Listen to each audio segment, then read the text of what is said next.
It's Jay with Scraps and Taps, and we're back here after UFC 326, and it all went down as one of the most not BMF fights of BMF fights. No disrespect to both fighters, but Oliveira really went for the snooze fest just from an entertainment standpoint, right? And decided to dominate and really show the levels of control that Charles can have in the grappling. I think dominating Max for over 20 minutes and not letting Max get any offense off. I feel like you could officially say the BMF has died. I mean, Charles has seen the fights. He knows exactly what a BMF is, and the BMF itself is just a title that was made to save like a pay-per-view or so. And it's it's something fun to get behind because it gets more eyes on the sport. You're talking about, oh, this is the BMF this, who's the BMF that. But man, Charles was looking extra strong. When he wrapped his arms around Max, I mean, there was one point where he just wraps him really tight, close to the fence, and throws him on the ground. And when he gets to the ground, I mean, he's really just like a snake. Sorry, my cat just jumped off. Max also got his black belt after the fight, I think because he was stuck on the ground and didn't get submitted. So, it's one of those weird ones, right? But defense is part of the jiu-jitsu game. But if we're being honest, Max was being close to submitted a few times. I wonder what's next for Charles. Maybe Patty fight sounds kind of fun. I don't know about for the BMF, but yeah, we're going to run through the rest of the night. Because I am a little tired, guys. I don't know if you here live in the States, but that time change kind of messed me up. I've been sleeping like extra. Oh, see, look at that. I'm still crusty. I'm waking up right now. Sorry, you guys had to see that. It's very unprofessional of me. But yeah, I think that time change just messed me up, and I had a rough weekend. I don't know about y'all. Yeah, let me know what you guys did this weekend. Where you guys were watching those fights. Let's see what else we got. Kyle wins in his first in a decision. The first time RDR had gone to loss going to the end of the fight. I'm really just gonna run through these guys. My cat is just being a menace. He's all hyped up right now. Raul Rosas gets the decision win over Rob Font, dragging him to the ground and using a lot of takedowns to get wins on the cards. Man, we have Drew Dober. He's never beating those racist allegations, right? Even though he's the most non-racist, nicest person on the roster. Dober sent Johnson into another stratosphere with a knockout that would take out the Thing from Fantastic Four and laid Johnson flat out like a 2x4. Sorry if you guys hear my cat, she's in heat. And let me tell you something else that was on fire. RoboCop. Gregory Rodriguez also knocks out Bruno Ferreira in a similar way. I think they've had a previous bout in which both Bruno knocked Rodriguez out face first to the canvas, and it was so quick, and Bruno didn't know where he was at on the ground with a walkaway KO for Rodriguez. All in all, I think Cody Garbrandt probably had the worst night though. He got hit in the nuts 3 times by getting kicked, and I mean, come on, that would ruin anyone's night from a nut tap. But 3 kicks, they had to bring out the bucket for my boy. I'm surprised he didn't cough his nuts back up. And the face that Cody made when he finally was able to get back up after those nut shots, he looked so fucking pissed. And he ran and tried to do a jumping knee. And shout out to Herb Dean for taking 2 points away from Xiaolong. Basically won the fight by getting his balls kicked excessively.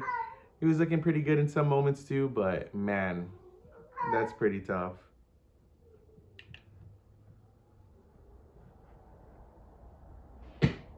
Shut up.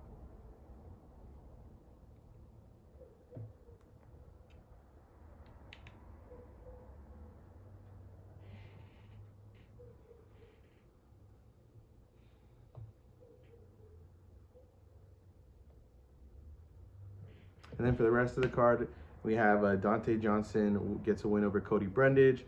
Ricky Tercios gets submitted by Alberto Montes. I think on Instagram and stuff, everybody was calling him Opturo because he looks very similar to Ilya Topturo. Oh, Topuria, I meant Topturo. But dude, Alberto Montes got a nasty Darce choke and put Ricky Tercios out pretty quick. Naim Jargol Tumendemberol gets the win over Cody Durden. Sumaderji gets a win over Jesus Aguilar. Rafael Tobias loses against DR Nurgozove. And in the first fight, Rodolfo Bellato gets the win over Luke Fernandez. So all in all, for a BMF fight, the event was not so BMF. Maybe like a 7 out of 10. For sure, there was pretty much no striking whatsoever. I think Max only threw like 20-something strikes in the whole fight. And Charles was just not able to get the sub. So it was, I guess if you would say it was good back and forth on the ground from a defense standpoint, like more technical standpoint, but yeah, UFC 326 in the books, and then we have a whole bunch of fight nights coming up, so that's gonna be fun.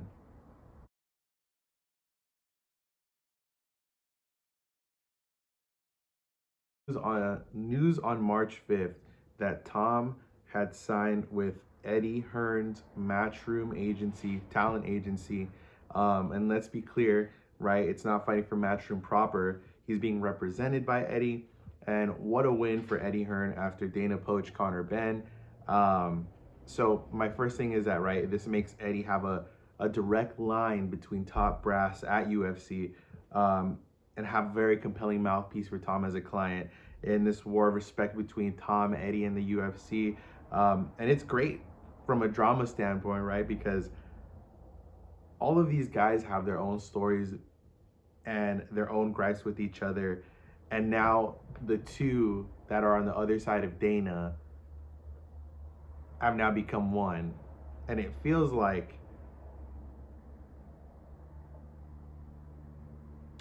these guys just made like a super group right now. And I think Eddie said that he's also looking to sign other fighters. So it's a pretty interesting time when how this feud is coming together. It's getting real. I wouldn't say it's just getting real. It's getting real interesting how these are coming back, because Dana has been disrespecting Tom now since Tom had I guess won the title back at those eye pokes from Cyril Gane. And I don't know what is up with Dana in the heavyweight division and the hate that he has for these guys. I mean, I feel like Dana's I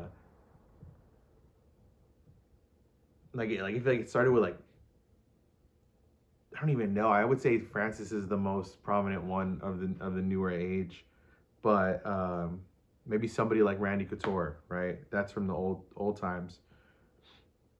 And I guess it might just feel supremely good to know, to get into the guts of how the contracts work and have some legs to stand on by representing Tom, which is, I mean, he is the heavyweight champ. He is the top level of the division. And I feel like Eddie is going to be like a major thorn in the side of the machine. I can also just see the UFC just being a straight bitch towards Tom and making it super difficult for him to move forward in a division that is technically his division, that is technically he is the king, he is the number one, he is what everybody else wants. And on a second note, for any high-level fighter out there that's willing to jump ship from their current management or find a way to sign with Matchroom, when it comes to fighter pay, it feels like there's a new dog in town. There's a new business in here that's willing to grind against the UFC, and it has, like I said previously, it has some insane legs to stand on. Because I feel like slowly again, that fighter pay discussion is starting to bubble up again, after finding out that Conor Benn was signed for $15 million, and all these fighters are like, where is this money going to where did this money come from to pay for this guy? But some fighters can't even crack $1 million per fight. Then it gets also to the point of, like, even before that, when the UFC was sold for $7.7 billion over 7 years, where do the fighters see any of that money? It's not in their pockets. It's maybe could be in discretionary bonuses. You never know.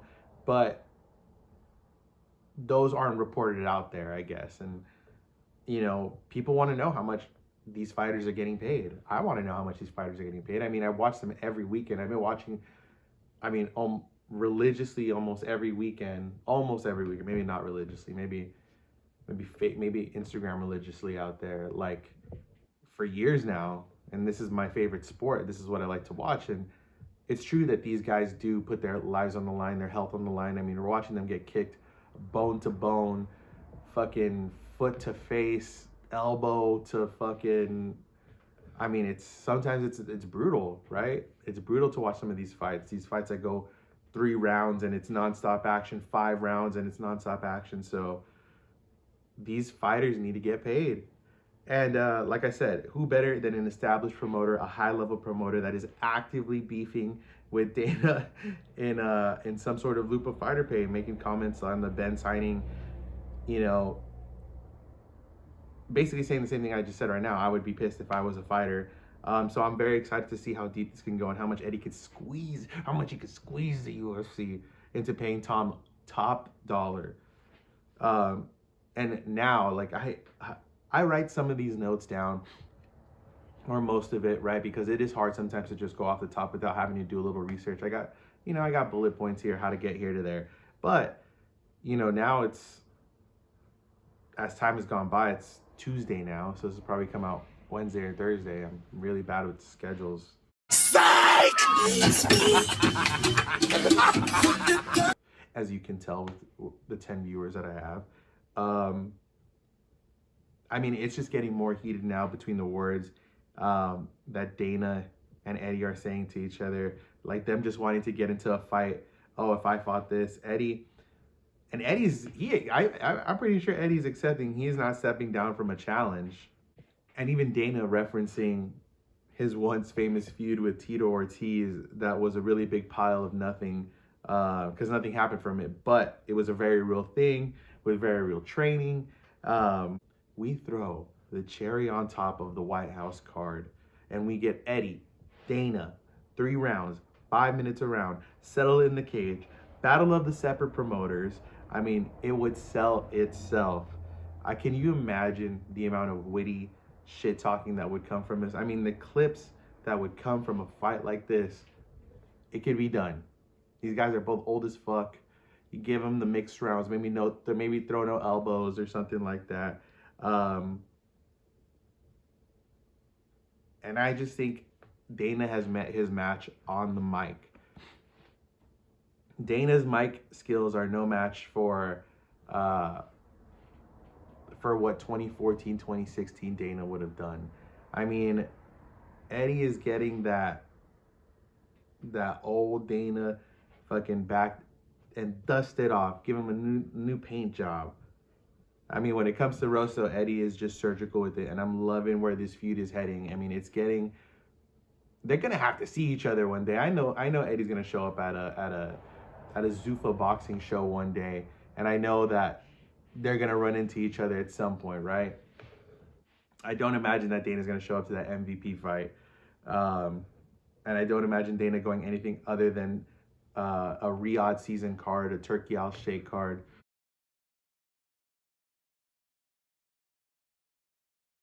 And finally, during the UFC 326 broadcast, we got a look at the White House card. The thing that has been plaguing all fans for the last ever since Trump had announced it like last year or something. You know, the talks were crazy. We even got videos of both Dana revealing that a fight had fallen out the day before at the 326 weigh-ins, and Hunter letting the other brass know that something had happened, and the looks of shock on their faces. Luke Fernandez versus Rodolfo Bellato.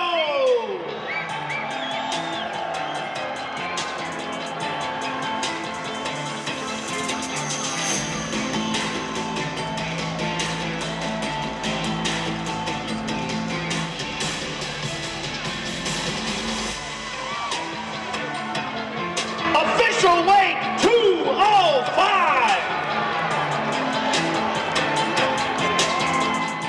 speculating, was that Jon Jones fight the fight that fell through? And we'll get a little bit more of JBJ in a bit. But let's take a look at this card. Let's take a look at this card because I don't know what you guys are thinking about this card, but let's start. Like, I don't know what you guys had in your vision of what this White House card or what it was promised to be. And I'm a realist, okay? I could be real about it. I knew that whatever Trump was asking for wasn't going to happen, right? That's like in a perfect world. That's like you pay everybody $1 million to be safe, like a day for your training or whatever. And the UFC at this point is just not going to give that kind of money out. Like, they're just not. Like, they have been completely commercialized at this point. It's just a machine at this point. Like I've been continuing to say, it's fucking annoying to say, but they're not paying top dollar. They don't want to put on the best fights anymore. This is purely just from a let's work with what we got, the names we got standpoint, and that's it. They don't want to make any fucking grabs at new talent. They don't want to fucking do shit, you know? They don't want to fucking open up the divisions more or whatever. Have people fucking crossfight. Like, they don't want to do none of it. It's making the fucking sport stale. It's fucking annoying. But this is not what I expected from this fucking fight. Not at all. Not at all. I've seen so many fucking better alternative cards out there. And obviously, there's some of those are like the perfect ones that I'm talking about. But there were some out there that I was like, okay, this makes more sense than what the fuck they're giving us right now. And I'm just like, ugh. Anyways, we got Topuria versus Gaethje for the World Lightweight Championship, right? That's a good fight. I was excited for that. We get Pereira versus Gane for the Interim Heavyweight Championship. O'Malley versus Zahabi. Hoofy versus Chandler. Bo Nickel versus Kyle Dawkins. Diego Lopez versus Steve Garcia. Now, there's a couple of fights in there that I'm like, what the fuck?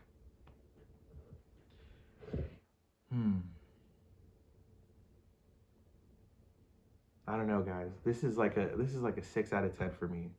This is like a 6 out of 10 for me. I'm not really excited. I mean, I'm excited to see what happens after this, but I mean, come on.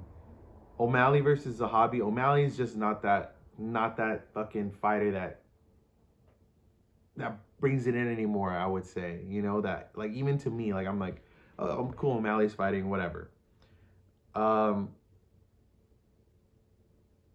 Roofy versus Chandler. I'm glad Chandler's getting his White House card. He fucking deserves something for trying to wait for Conor and trying to make that fight for fucking years now. So congrats to Chandler. Roofy is a tough fight though. I mean, if Roofy ain't gonna stunt on Chandler, Chandler may win, but that seems highly unlikely.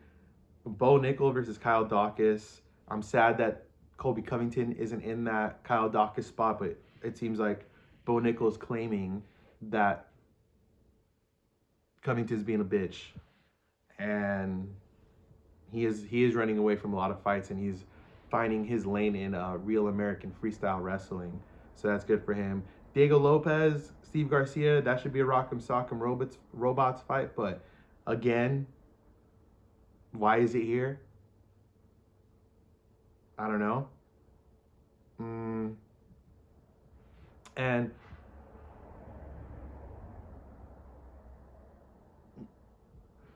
my other video got deleted, but I was saying, oh, fuck, I just pissed myself off thinking about that video. Anyways, Gane versus Pereira makes me think, right, or it doesn't make me think, it's 100% now, because back then it was speculation when my video was still alive in my camera roll. Anyways. So Pereira just wants to be a contender. He wants to get the top fights at heavyweight. Whoever wins is gonna have to wait for Tom and see what happens. So that's cool, right? Everybody thought that would be Jon Jones. Everybody thought it would be Jon Jones. Is this what freedom looks like in the eyes of TKO Group? Huh? Fucking Ari Emanuel up there. And no Gable. That's also a big thing. No Gable. Where have the Gable Glazers gone? you know.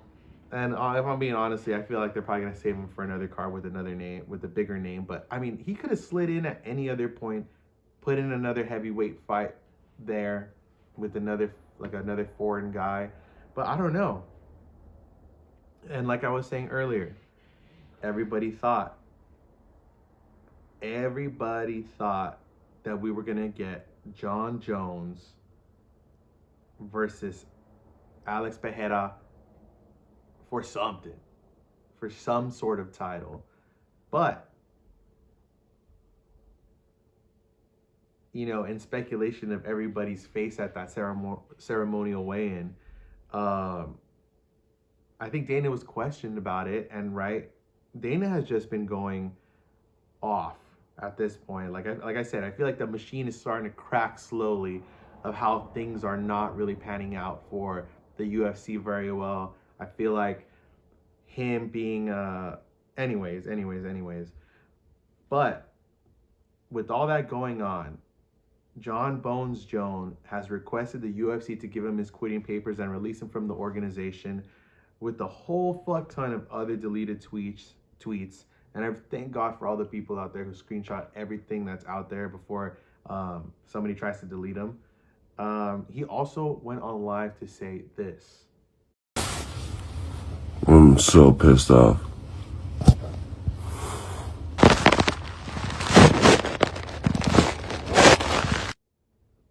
So he's pissed.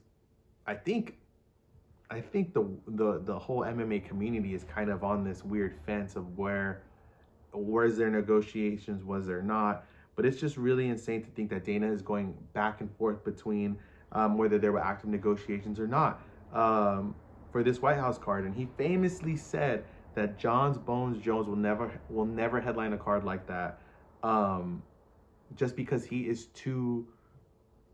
can't. There has been so many things that has been moved for Jones, and I'm talking like mountains moved for Jon Jones to keep him on a card with all his drug suspensions and the stuff outside of the cage.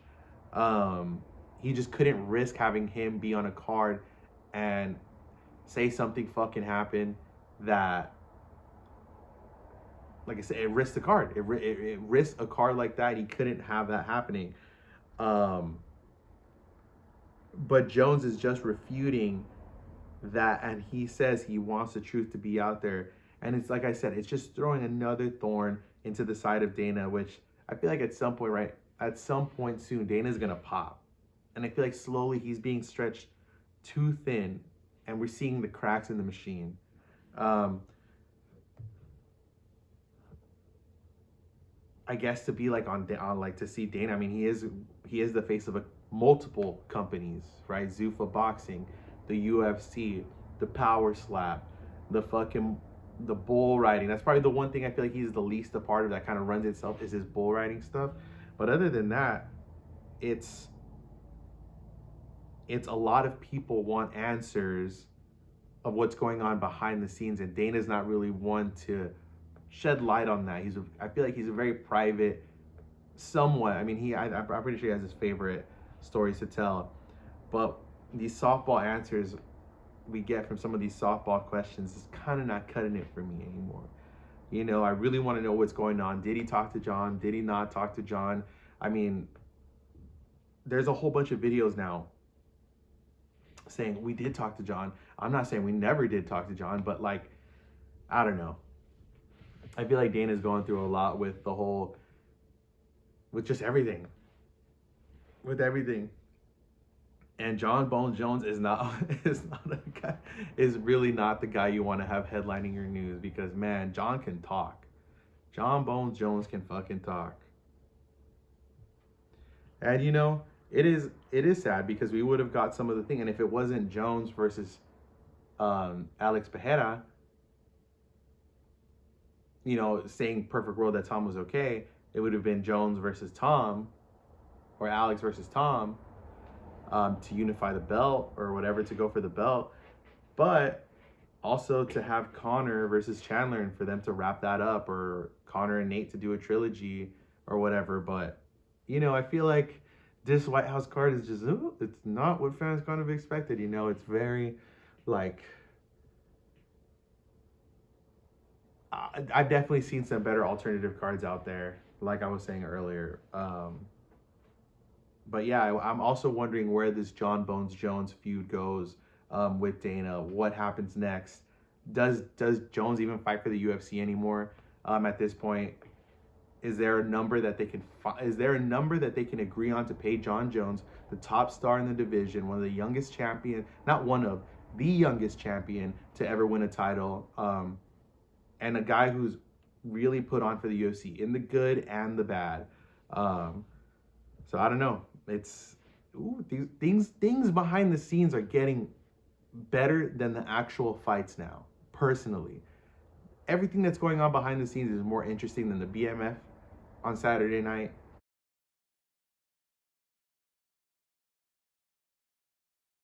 And another big shakeup in the MMA world is Francis Ngannou has now formally left the PFL after fighting only one fight. One fight for the damn organization, and at the time was one of the biggest departures in the UFC. And if you thought that was the shakeup of him just leaving, well, you're dead wrong. He was able to ink we don't know how much, but a deal with MVP and fight on what's shaping up to be just a pure MMA card on Netflix, and that is the Carano-Rousey fight presented by MVP, streamed on Netflix, which is going to be crazy. So, and my first question is, what is the number that they landed on in order to get this fight done? Francis Ngannou is, again, another heavyweight division that was ostracized by the UFC. And the MVP is so flush with money and are making a step in the right direction every time they put on marquee events like this. I feel like every time they make a splash, every time they put on these really well-produced events. So it's going to be interesting. And his opponent is an ex-UFC fighter who was on a four-fight win streak at the time and was cut from the UFC.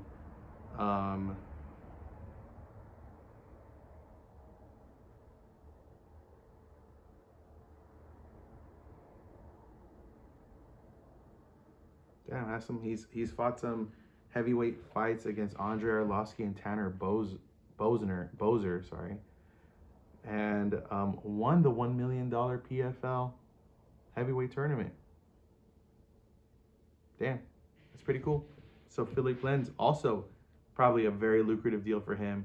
And what's shaping up to be a pretty good card. I mean, it's a big heavyweight fight, and it's one of the last guys to make a splash in the heavyweight division. And everybody was always talking about Ngannou this, Ngannou that. Ngannou was going to send your soul to the shadow realm. And so now it just seems like, now I'm excited to see what the rest of the card looks like. Who are they going to be able to bring in to get more eyes? Because you got two fights that are going to bring some pretty big audiences to the fight, so I'm very excited to see what this MVP card looks like. I think today is Tuesday, and it's going to be a press conference, so maybe we might get some more fight announcements, maybe we might get some teasing of some stuff going on. Hopefully I can get this out tomorrow. Anyways, y'all, I hope everybody has a good rest of your week. I'm so fucking pissed that my last video just magically disappeared off my thing. I was devastated because it was the first time I took my fucking my iPad to work to edit it and on my free time, and I was just like, oh, this is actually coming out better than I thought. And on the export, it just fucking, I don't know what happened. So I was so fucking pissed off and upset that happened for I think it was Strickland versus Hernandez. But yeah, I hope everybody has a good rest of your week. Everybody take it easy. I know these are some crazy times we're living in, y'all. So just make sure to, be positive and things will hopefully get better. But yeah, I think this weekend we have like a fight night or whatever, but I'm here for the fucking news, y'all. Anyways, this is Jay with Scraps and Taps. Everybody take care.